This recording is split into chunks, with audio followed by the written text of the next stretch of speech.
ایک طرف عشق صدیق ہے اور دوسری طرف حسن رسول ہے. کائنات نے ایسا منظر نہیں دیکھا ہوگا کبھی. اور صدیق اللہ نظریں جمائے محبوب صلی اللہ علیہ وسلم کے چہرے انور کو بیٹھے دیدار کر رہے ہیں، لگے ہوئے ہیں دیدار کرنے میں. شاعر نے کہا یہ حسن ساتھ عشق کے کیا لاجواب ہے، یہ حسن ساتھ عشق کے کیا لاجواب ہے، رکھی ہوئی رحل پہ خدا کی کتاب ہے. چنانچہ سید عطا اللہ شاہ صاحب بخاری رحمۃ اللہ فرمایا کرتے تھے سیدنا صدیق کو مخاطب کر کے کہ اے اللہ کے محبوب کے رفیق، میں غار ثور کے بارے میں تصور کرتا ہوں تو مجھے یوں لگتا ہے کہ آپ کی گود رحل کی مانند ہے اور میرے آقا صلی اللہ علیہ وسلم کا مبارک چہرہ کھلے ہوئے قرآن کی مانند ہے، اور ابو بکر تو مجھے قاری نظر آتا ہے، تو بیٹھا ہوا اس قرآن کی تلاوت کر رہا ہے.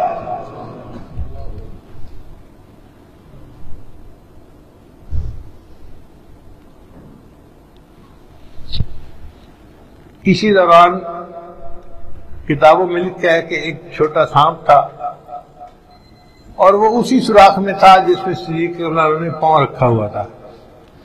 چنانچہ اس سانپ نے صدیق اللہ کے پاؤں پہ کاٹا. اب شہد کی مکھی کاٹے تکلیف ہوتی ہے، بھیڑ کاٹے تکلیف ہوتی ہے، بچھو کاٹے تکلیف ہوتی ہے، تو سانپ کی بھی تو زہر ہوتی ہے نا. جب سانپ نے کاٹا تو تکلیف ہوئی، مگر ابو بکر صدیق نے اپنے پاؤں کو ہلنے نہیں دیا کہ نبی علیہ الصلوۃ والسلام کی نیند میں خلل نہ آ جائے. اور تکلیف کی شدت کی وجہ سے بے اختیار آنکھوں سے آنسو نکل آئے، اور ان میں سے ایک آنسو جو تھا وہ نبی علیہ السلام کے رخسار مبارک کے اوپر آ کر گرا. کسی شاعر نے اس منظر کو یوں بیان کیا، آنسو گرا ہے روئے رسالت مآب پر، آنسو گرا ہے روئے رسالت مآب پر، قربان ہونے آئی ہے شبنم گلاب پر.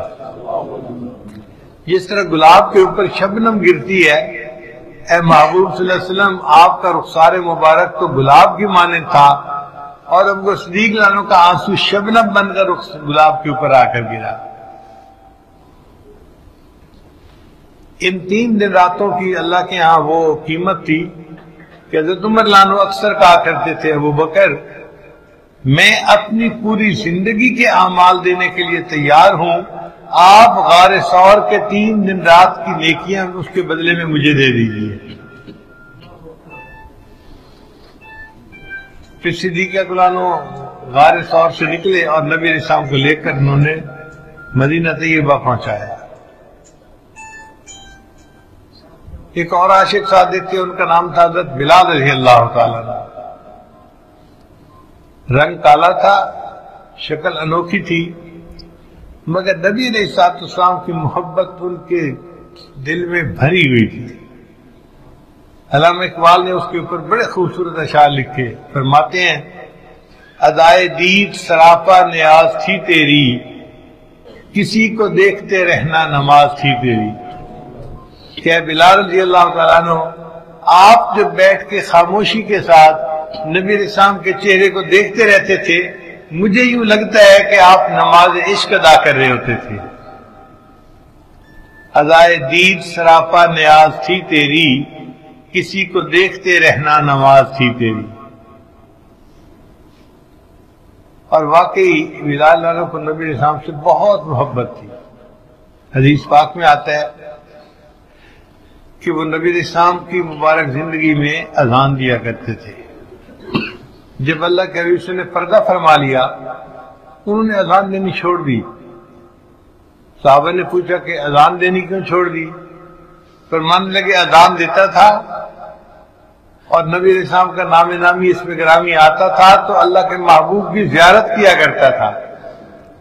اب اذان دوں گا اور زیارت نہیں کر سکوں گا تو یہ جدائی مجھ سے برداشت نہیں ہوگی.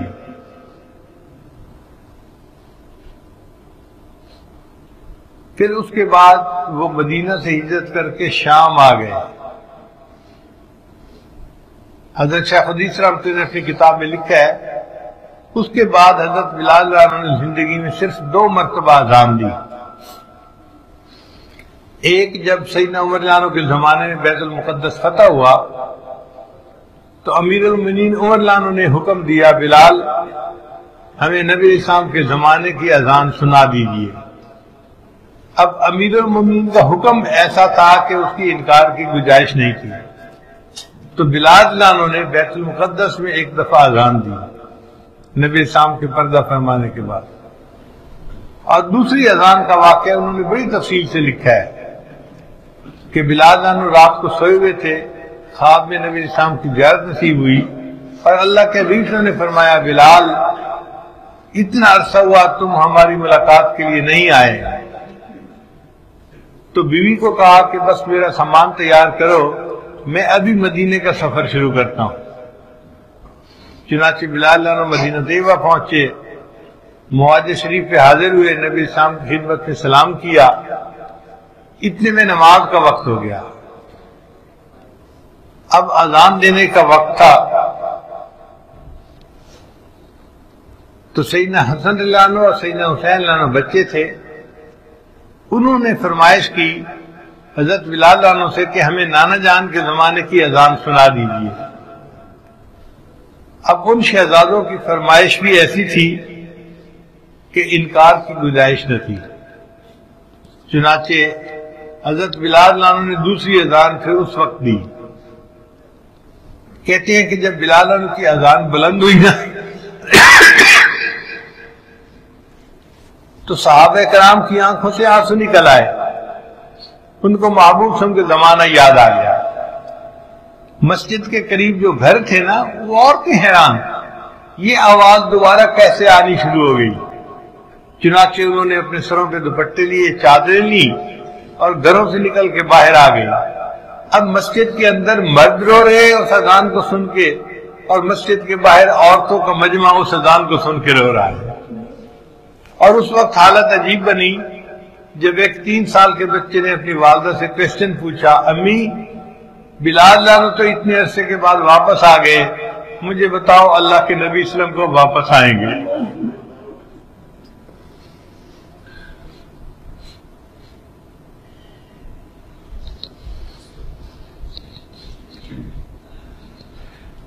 ایک تیسرے عاشق تھے، ان کا نام تھا سیدنا عمر فاروق رضی اللہ تعالیٰ عنہ.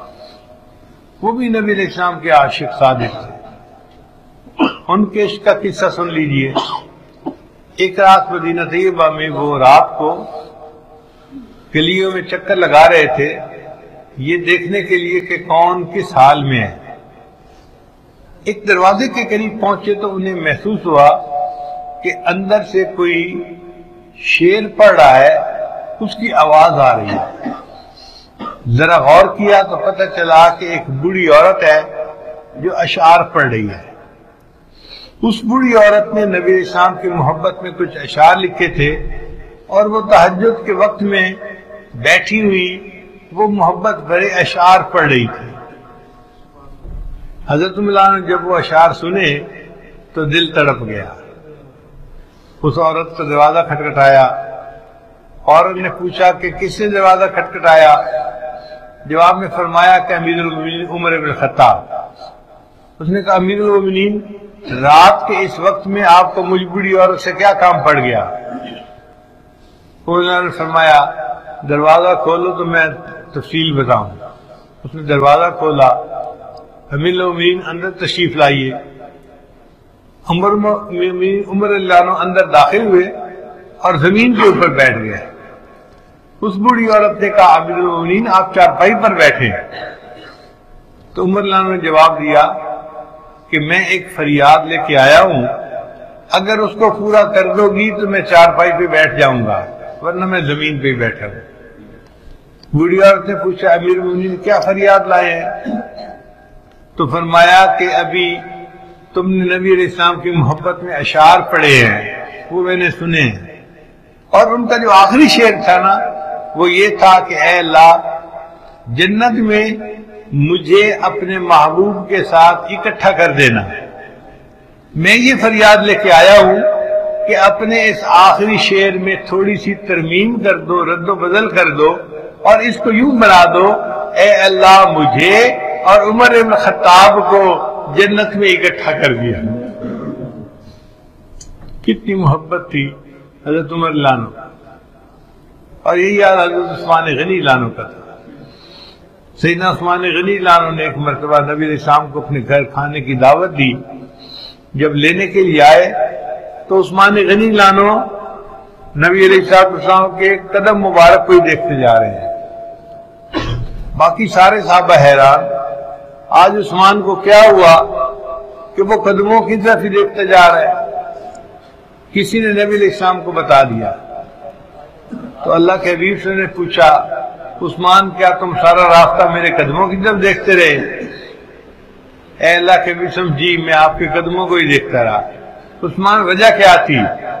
عثمان اللہ نے جواب دیا، اے اللہ کے حبیب آج میرے گھر میں وہ ہستی مہمان آئی ہے کہ میں نے ارادہ کیا تھا آپ اپنے گھر سے چل کر میرے گھر تک جتنے قدم اٹھا کر آئیں گے میں اتنے غلام شکریہ کے طور پہ اللہ کے راستے میں آزاد کر دوں گا۔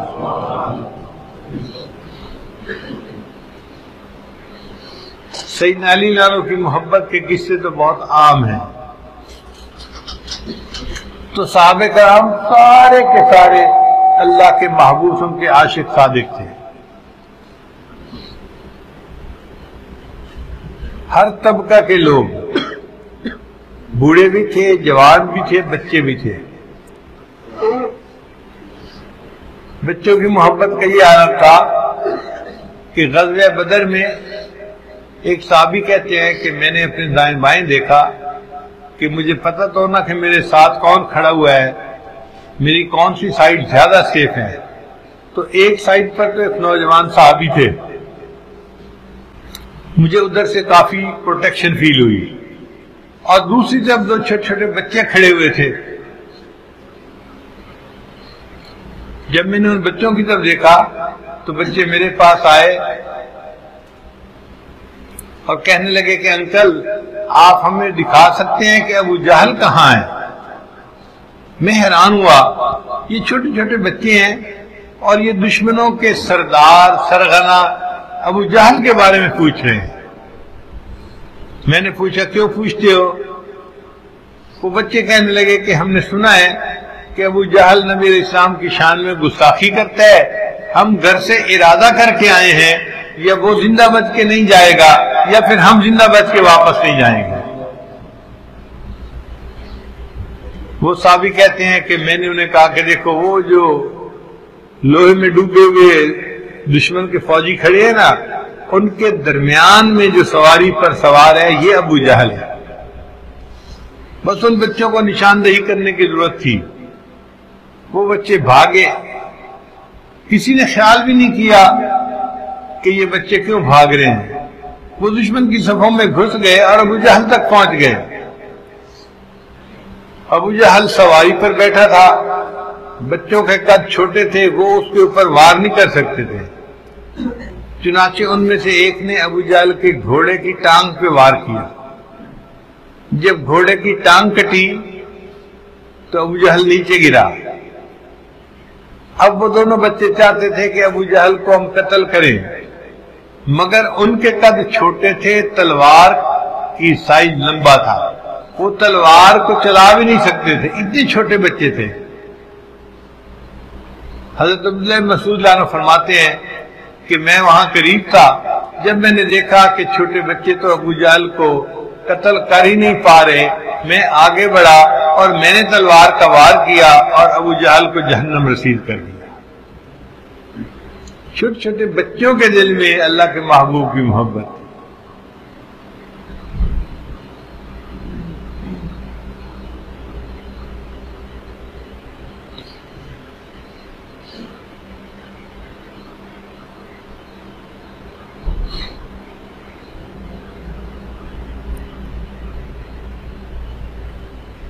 عورتوں کے دل میں بھی نبی علیہ السلام کی محبت رچی ہوئی تھی۔ چنانچہ ایک انصاری عورت کا واقعہ ہے کہ ان کو جنگ احد میں اطلاع ملی کہ نبی علیہ السلام شہید ہو گئے۔ وہ کہنے لگی کہ جب تک میں خود اس خبر کی تصدیق نہیں کروں گی میں نہیں مانوں گی۔ چنانچہ انہوں نے اپنا اونٹ نکالا، اس پہ سوار ہوئی اور احد پہاڑ کی طرف چل پڑی۔ میدان جنگ کے قریب پہنچی تو ایک صحابی سے ملاقات ہوئی۔ انہوں نے پوچھا، اس عورت نے پوچھا، ما بال محمد، محمد صلی اللہ علیہ وسلم کس حال میں ہیں؟ ان کا مجھے تو پتہ نہیں، البتہ میں نے تیرے خاوند کو دیکھا فلاں جگہ شہید ہوا پڑا ہے۔ اب جس جوان عورت کو بتایا جائے کہ تیرا خاوند فوت ہو گیا، اس پر کتنا صدمہ ہوتا ہے، مگر وہ عورت ٹس سے مس نہیں ہوئی، آگے بڑھی۔ ایسے لگتا ہے کہ اس کی قیمتی متاع کوئی اور تھی۔ ایک اور صحابی سے پوچھا، ما بال محمد، محمد صلی اللہ علیہ وسلم کا کیا حال ہے؟ ان کا میں نے دیکھا کہ تمہارا جوان بیٹا فلاں جگہ شہید ہوا پڑا ہے۔ اب جس ماں کو بتایا جائے کہ تمہارا جوان بیٹا فوت ہو گیا، اس کے دل پہ کیا گزرتی ہے، مامتا اس کو کیا جو ہے نا وہ احساس دلاتی ہے، مگر وہ عورت پہ بھی ٹس سے مس نہیں ہوئی، آگے بڑھی۔ پھر ایک اور صحابی سے پوچھا، انہوں نے کہا کہ میں نے تیرے بھائی کو دیکھا فلاں جگہ شہید ہوا پڑا تھا، وہ عورت پھر بھی ٹس سے مس نہیں ہوئی، آگے بڑھ کے ایک اور صحابی سے پوچھا، ما بال محمد، محمد صلی اللہ علیہ وسلم کا کیا حال ہے؟ اس نے کہا کہ نبی اسلام تو فلاں جگہ چٹان کے اوپر تشریف فرما ہے۔ وہ عورت وہاں گئی، وہ اپنے اونٹ سے نیچے اتری اور نبی علیہ السلام کی جو چادر تھی نا اس کے کنارے کو پکڑ کے کپڑے کو کہنے لگی، کل مصیبت بعد محمد جلل، محمد صلی اللہ علیہ وسلم کو دیکھنے کے بعد میرے لیے سب مصیبتوں کو برداشت کرنا آسان کام۔ کتنی نبی علیہ السلام سے محبت ہوگی اس کو۔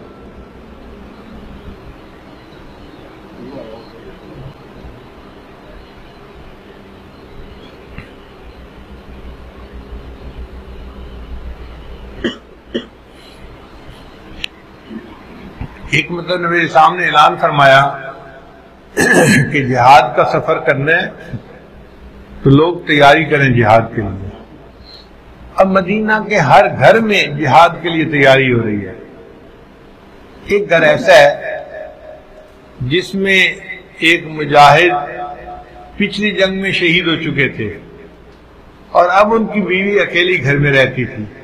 ایک چھوٹا دودھ پیتا بچہ اس کی گود میں تھا۔